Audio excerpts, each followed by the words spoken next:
हरे कृष्णा। जगत गुरु श्रील प्रभुपाद महाराज की जय।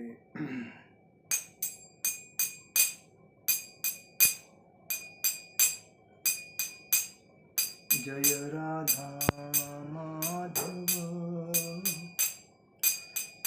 कुंज विहारी।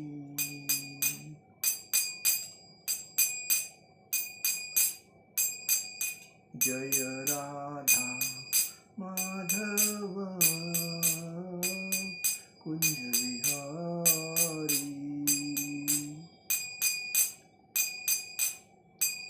गोपीजना वल्लभ गिरिवरधारी।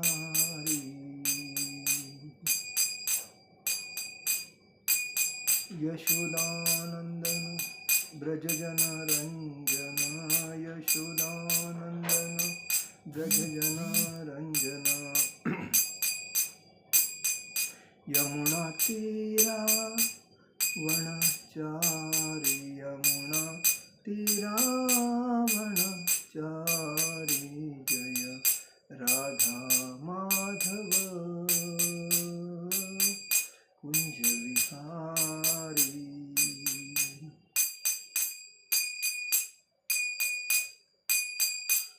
जय राधा माधव कुंज विहारी। हरे कृष्णा कृष्णा कृष्णा हरे हरे। हरे राम राम राम हरे हरे। हरे कृष्णा कृष्णा कृष्णा हरे हरे। हरे राम राम राम हरे हरे। हरे कृष्णा कृष्णा कृष्णा हरे हरे। हरे राम राम राम हरे हरे। नित्य लीला प्रविष्ट जय विष्णुपाद परमहंस परिव्राजकाचार्य अष्टोत्तर शतसिद्धि अभय चरण अरविंद भक्ति वेदांत स्वामी श्री प्रभुपाद महाराज की जय। नित्य लीला प्रविष्ट जय विष्णुपाद परमहंस परिव्राजकाचार्य अष्टोत्तर शतसिद्धि भक्ति सिद्धांत शिल भक्ति सिद्धांत सरस्वती ठाकुर शिल प्रभुपाद महाराज की जय। अनंत कोटि वैष्णव वृंद की जय। नामाचार्य शिल हरिदास ठाकुर की जय। प्रेम से कहो श्री कृष्ण चैतन्य प्रभु नित्यानंद श्री अद्वैत गदाधर शिवासादि गौर भक्त वृंद की जय। श्री श्री राधा कृष्ण गोपीनाथ श्याम कुंड राधा कुंड गिरि गोवर्धन की जय। मथुरा वृंदावन धाम की जय। मायापुर नवदीप धाम की जय। पुरुषोत्तम क्षेत्र जगन्नाथपुरी धाम की जय। द्वारका धाम की जय। अयोध्या धाम की जय। गंगा माई की जय। यमुना माई की जय। तुलसी महारानी की जय। भक्ति देवी की जय। हरिनाम संकीर्तन की जय। समवेद भक्तवृंद की जय। समवेद भक्तवृंद की जय। समवेद भक्तवृंद की जय। श्री गुरु गौरांग की जय। निताई गौर प्रेमानंदे हरि हरि बोल। ओम अज्ञानतिमिरान्धस्य ज्ञानाञ्जनशलाकया चक्षुरुन्मीलितं तस्मै श्रीगुरुवे नमः। श्रीचैतन्यमनोभीष्टं स्थापितं येन भूतले स्वयं रूपकदा मह्यं ददाति स्वपदान्तिकं। वन्देऽहं श्रीगुरु श्रीयुतपदकमलं श्रीगुरुवैष्णवञ्च श्रीरूपं सागरजातं सहगण रघुनाथं तं सजीवं साद्वैतं सावधूतं परिजनसहितं कृष्णचैतन्यदेवं श्रीराधाकृष्णपादान सहगण ललिता श्रीविशाखान्वितांच। हे कृष्ण करुणा सिंधु दीनबंधु जगतपते गोपेश गोपिकांत राधाकांत नमस्ते। तप्त कांचन गौरांगी राधे वृंदावनेश्वरी विश्वभानुसुते देवी प्रणमामि हरिप्रिये। गुरुवे गौरचंद्राय राधिकाय तदालये कृष्णाय कृष्णभक्ताय तदभक्ताय नमो नमः। ओम नमो भगवते वासुदेवाय। ओम नमो भगवते वासुदेवाय। ओम नमो भगवते वासुदेवाय। आप सभी का इस कथा सेशन में हार्दिक स्वागत। आज की चैत्र पूर्णिमा हिंदू धर्म का नवीन वर्ष चैत्र शुक्ल पक्ष गुड़ी पड़वा में होता है। तो आज चैत्र की जो पूर्णिमा है ये हिंदू धर्म में प्रथम पूर्णिमा आती है। नववर्ष चैत्र पूर्णिमा बोलते हैं इसको, हिंदू नववर्ष की पहली पूर्णिमा बोलते हैं। इस दिन लोग स्नान करके दान करते हैं सभी चीज़। चैत्र पूर्णिमा का दिन ही अंजनी पुत्र हनुमान जी का जन्म हुआ था आज। और दूसरी बात, चैत्र पूर्णिमा का मुख्य महत्व क्या है कि कृष्ण और बलराम जी अक्रूर के साथ जब मथुरा गए थे तो 11 साल के थे। तो कंस ने अपने शक्तिशाली मल्लयुद्ध लाके कृष्ण और बलराम के साथ युद्ध करने के लिए लगाए थे। अक्रूर को ये नहीं मालूम था, अक्रूर तो काका था उनका, कृष्ण और बलराम का।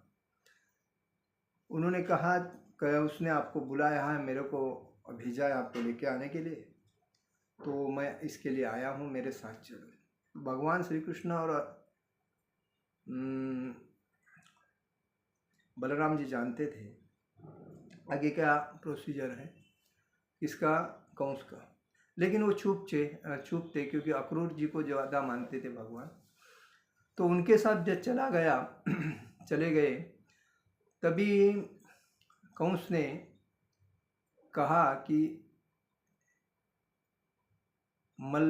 जो मल्लया थे शक्तिशाली, तो उनको कहा ये दोनों बच्चों को मारना है आप, और उनको उस मैदान में उतारा गया। लेकिन भगवान होते हैं, उनके साथ कोई भी अगर शक्तिशाली है तो भी उसका कुछ चलता नहीं है। तो भगवान श्री कृष्ण और बलराम जी ने उन तीनों मल्लया को हराया, मारा, और बाद में कंस को भी मारा। कंस को मारने के बाद मथुरा में शूरसेन राजा बने। तभी उस टाइम भगवान के हाथ में सब कुछ आया, भगवान श्री कृष्ण ही सब कुछ संभालते थे। और अनेक जो काली यवन अलग अलग जो असुर राजा थे वो भगवान के ऊपर आक्रमण करना चाहते थे, उनका भी उन्होंने नाश किया था। और मथुरा भगवान के हाथ में आए और भगवान ही मथुरा को संभालते थे। उसके बाद हमें बहुत दिन गोपियाँ भगवान कृष्ण की राह देखती वृंदावन में, भूख प्यास भूल के उनका ही चिंतन करती थी। तो आज के दिन ही भगवान चैत्र पूर्णिमा के दिन ही भगवान बलराम जी को बोले, बलराम मैं तो इधर व्यस्त हूँ, गोपियाँ वृंदावन में मेरी चिंता कर रहे हैं, तो आप वहाँ जाके उनको समाचार कहिए कि हम लोग सुखरूप हैं। तो आज के दिन ही शुक्ल चैत्र पूर्णिमा के दिन ही बलराम जी वृंदावन में आकर गोपियों को इकट्ठा कर यमुना के तीर पर रास खेल रहे थे। वही पूर्णिमा चैत्र पूर्णिमा। तो आज ये इसको दूसरा नाम है बलराम पूर्णिमा बोलते हैं। और आज के दिन बलराम जी का ज़्यादा गुणगान होता है और बलराम जी गोपियों के साथ नृत्य कर रहे थे। उन्होंने यमुना जी को भी बुलाया था कि आप हमारे साथ नृत्य करने के लिए आइए, लेकिन यमुना को अहंकार हुआ, वो उनके साथ नृत्य करने नहीं आए। तभी बलराम को गुस्सा आया, तभी बलराम ने अपने नांगर से उसको अलग अलग विभाग किए। तभी गंगा इधर थोड़ी उधर ऐसे बहने लगी यमुना। तो यही पूर्णिमा ही चैत्र पूर्णिमा का। दूसरी बात, गौड़िया वैष्णव परंपरा में श्यामानंद, ये श्यामानंद जो पंडित नाम पड़ा है उनको राधा कृष्ण ने दिया है नाम, क्योंकि गौर निता ही नित्यानंद प्रभु और चैतन्य महाप्रभु ये 550 साल पहले इस धरती पर कृष्ण और बलराम का अवतार लेके प्रकट हुए। कृष्ण बलराम का जो अवतार है वही गौर निताई के नाम में प्रकट हुए, और उन्होंने जारो देखो तारो कहो कृष्ण उपदेश, मतलब जो मिलेगा उसको बोलो हरे कृष्ण महामंत्र का नाम हरे कृष्ण कृष्ण कृष्ण हरे हरे, हरे राम राम राम हरे। क्योंकि ये कलयुग है और इस कलयुग में कोई भी व्यक्ति सुखी नहीं है, तो सुख पाने के लिए उसको वैराग्य स्थापित करके भक्ति में तल्लीन होना जरूरी है। और वो भक्त जब रहेगा तो इस दुख से मुक्त हो जाएगा, टेंशन से और दुख से त्रस्त है जो व्यक्ति वो मुक्त होगा। क्योंकि ये कली हर घर में क्लेश लगाएगा और आदमी त्रस्त रहेगा, कितना पैसा रहे, कितना प्रॉपर्टी रहे, कितना उसके पास धन दौलत रहे, लेकिन आनंद नहीं रहेगा। जो भक्त रहेगा, वैराग्य, ज्ञान और वैराग्य जो भक्ति के दोनों पुत्र है, वो जो व्यक्ति उनको आत्मसात करेगा वही इस संसार में सुखी होएगा। उसको कोई अपेक्षा नहीं रहेगी, कोई पद प्रतिष्ठा पैसे किसकी अपेक्षा नहीं रहेगी, खाली वो कृष्ण राधा कृष्ण के भक्ति में तल्लीन रहेगा, आनंद से जिएगा। इसीलिए उन्होंने कहा था जारो देखो तारो कहो कृष्ण उपदेश। जो मिले जैसा भी मिले उसको बोलो हरे कृष्णा, बोलो हरे कृष्णा कृष्ण कृष्ण हरे हरे, हरे राम राम राम हरे हरे। अरे क्या देख रहे हो, भगवान कृष्ण की भक्ति करो, बाकी सब छोड़ दो, इतना बोलो। तो ये श्यामानंद जो थे वो चैतन्य महाप्रभु और नित्यानंद महाप्रभु के शिष्य थे, लेकिन वो नित्यानंद प्रभु के सानिध्य में ज़्यादा रहते थे। नित्यानंद प्रभु से ही उन्होंने दीक्षा ली थी और उन्होंने ही दीक्षा लेके वो शिक्षा लेकर वो भगवान राधा कृष्ण की भक्ति करते थे। और राधा कृष्ण की भक्ति करते करते उनको एक बार भगवान राधा जब प्रसन्न हो गई, तभी उन्होंने राधा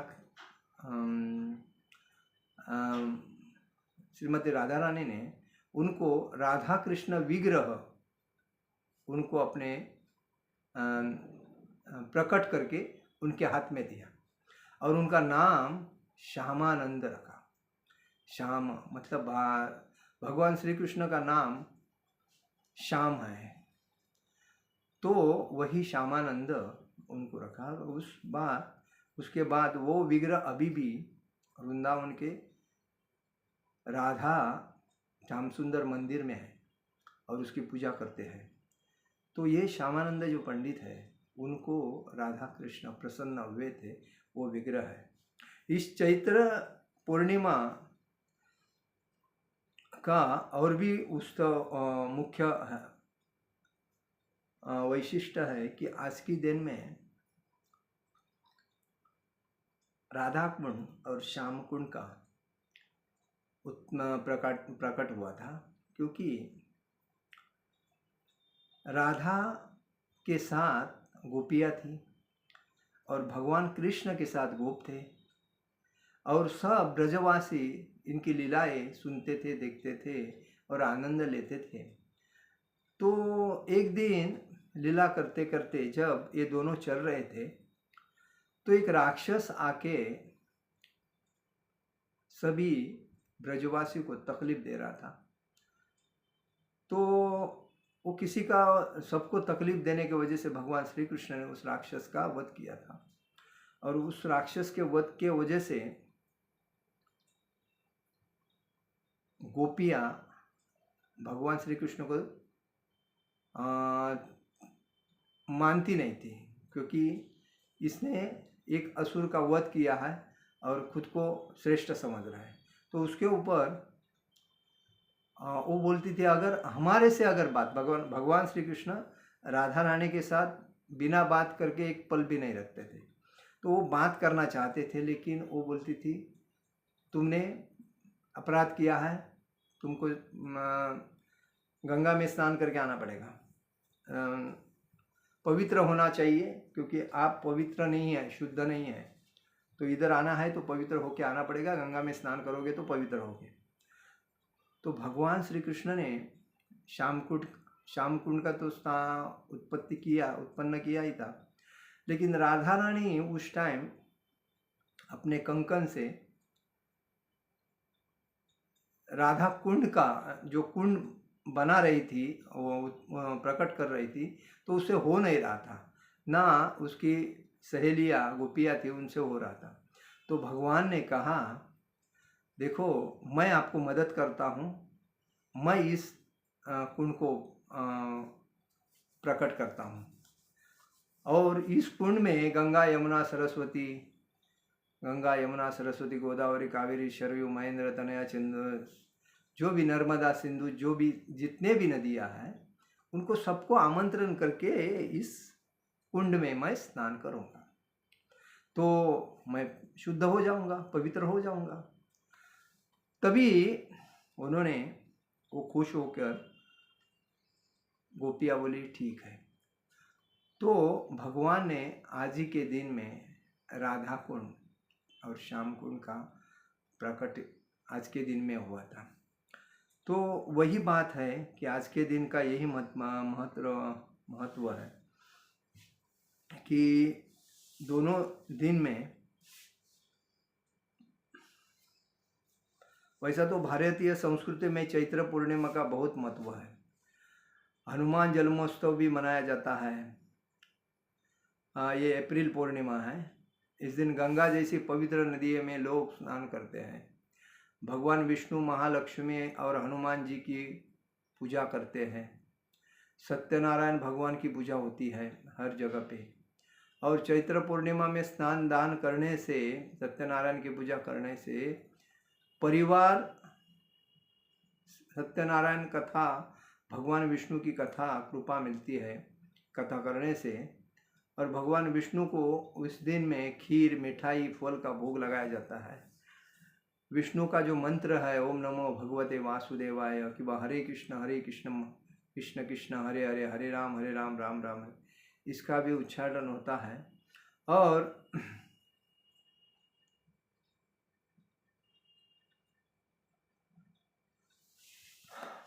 भक्ति में प्रगति मिलती है, क्योंकि आज के दिन ज़्यादा से ज़्यादा चैंटिंग करना जरूरी है। और जो हम लोग भगवान की लीला, मतलब भगवान की लीला का जो अध्ययन करना चाहिए, उसके ऊपर ध्यान देना चाहिए। तो यही बात है कि चैत्र पूर्णिमा, इस पूर्णिमा को बलराम जी पूर्णिमा कह के लोग उसका आनंद लेते हैं। वैसे तो भगवान श्री कृष्ण की लीलाएं बहुत ही है, वो कोई समाप्त नहीं होती है, लेकिन हम जितना अध्ययन ज़्यादा करेंगे उतना हमें भक्ति में प्रगति मिलेगी। और हमेशा 16 माला पे रुकना नहीं चाहिए, 20 माला से ज़्यादा करनी चाहिए, कम से कम दिन में 25 माला तो होनी चाहिए। और जिस दिन पूर्ण एकादशी होती है उस दिन 64 माला करनी चाहिए। वैसे तो भगवान श्री कृष्ण जब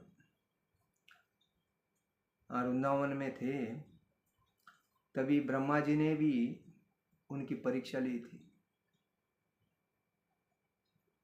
ब्रह्मा जी ने कहा था कि ये कृष्ण है तो मैं इनकी परीक्षा लूँगा। उन्होंने क्या किया, भगवान बलराम और गोप सभी गाय बछड़ों को चरा रहे थे, और उन्होंने देखा कि बछड़े चर रहे, अपन इधर बंसी बजाते बजाते गोपियों को बुलाएंगे। तो आहिस्ता आहिस्ता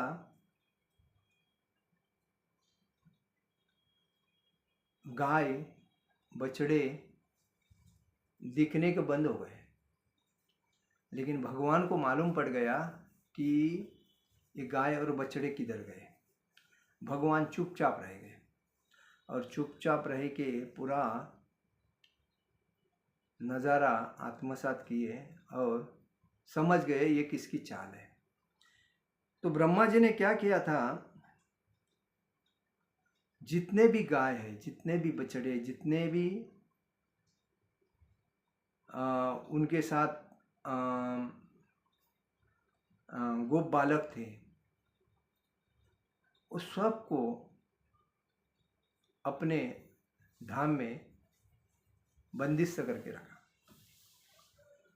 और कोई नहीं दिख रहा है। अभी भगवान ने क्या किया, जब उन्होंने समझ गए कि कितने बछड़े हैं, कितने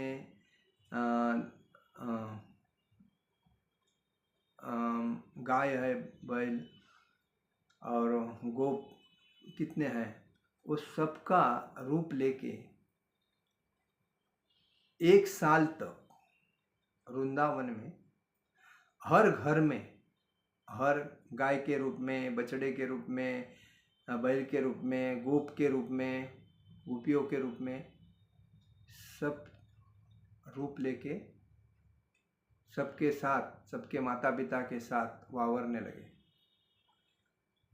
1 साल तक किसको पता ही नहीं, उनको सबको, जो ब्रजवासी थे उनको लगता था कि हमारे गाय घर में आई है, बछड़े घर में है, हमारे बच्चे घर में हैं। उनको ये नहीं पता था कि ये भगवान कृष्ण उनका रूप लेके आपके घर में रह रहे हैं। यहाँ ब्रह्मा जी इतने त्रस्त हो गए, अरे मैंने इनको बंदिश करके रखा है और ये कृष्ण अभी तक मेरे शरण में नहीं आ रहा है, क्या है? अभी 1 साल होने को आया और अभी तक कोई दाद फरियाद नहीं ले रहा है, कैसा होगा? उनके माता पिता उसको टोचन करेंगे, तकलीफ देंगे, झगड़ा करेंगे, मुझे वो आनंद लेना है कि उसको कैसा परेशान करेंगे, वो मुझे देखना है। ब्रह्मा जी ये देखने के लिए तरस रहे थे, लेकिन भगवान को ये सब लीला मालूम थी, तो भगवान ने सबका रूप लेके सबके घर में 1 साल तक, बछड़ों को भी मालूम नहीं, बच्चों को भी मालूम नहीं, वो अपने धुन में थे और ये लीलाएं कर रहे थे। उसके बाद जब 1 साल हुआ तो ब्रह्मा जी परेशान हो गए, अभी तक इनका कोई दाद फरियाद नहीं ले रहा है, क्या है? कृष्ण और बलराम क्या कर रहे हैं? जरा इसके लिए देखने आए और देखने के लिए आकर देखते हैं तो गाय, बैल, बछड़े, गोप, गोपियाँ सब जैसे के वैसे उनके साथ जंगल में खेल रहे हैं, घास खा रहे हैं, उनकी बंसी का आवाज़ सुन रहे हैं। और ब्रह्मा जी ने देखा, मैंने जो चुरा के रखे थे वो किधर है? वो तो उधर भी आनंदी है। अरे तो इसका मतलब क्या है? उसके बाद ब्रह्मा जी शर्म मारे परेशान हो गया, हैरान हो गया। वो उसको लगा मैंने क्या किया, बहुत अपराध किया। वो जाके ब्रह्मा जी ने भगवान के चरण पकड़ लिए और चरण पकड़ के माफ़ी मांगी। कहा, हे कृष्ण मुझे माफ़ कर दे, मैंने बहुत गलती की, मैंने आपकी परीक्षा लेने के लिए मैंने ऐसा किया, लेकिन मुझे माफ़ कर दो, मैं अज्ञान हूँ, मैं पापी हूँ। ऐसा कुछ ना कुछ खुद को बोल के भगवान ने बोला, मैं ये सब आपकी लीला समझ गया, लेकिन मुझे भी जानना था कि आप कितने समझ सकते हो मुझे, इसलिए मैंने ये लीला की, कोई परेशानी। भगवान ने सब रूप अपना आत्मसात करके वापिस ब्रह्मा जी ने जो बछड़े वगैरह, गाय वगैरह दिए थे, उसमें उनको सब में, सबके घर में छोड़ के, जो बछड़े थे वो गाय थे, उनको लगा कि 1 साल का क्या है, 1 दिन भी नहीं हुआ, ऐसा लगने लगा। और उनको पता भी नहीं भगवान ने ये लीला कैसी की है। ऐसे भगवान श्री कृष्ण है, सबके हृदय में क्यों होते हैं? क्योंकि इस लीला से उन्होंने, भगवान की अलग अलग लीलाएँ हैं, हम लीलाएँ हैं, लेकिन हर लीला एक हमें शिक्षा देती है। जब हम दूसरे का बुरा करना चाहते हैं, दूसरे को तकलीफ देना चाहते हैं, तो कभी भी याद रखना है उसका बुरा नहीं होता है। बुरा तो आप जब गड्ढा कोई खोदता है तो उसको खुद को पहला गड्ढे में जाना पड़ता है, तो वो खुद के लिए गड्ढा खोदता है।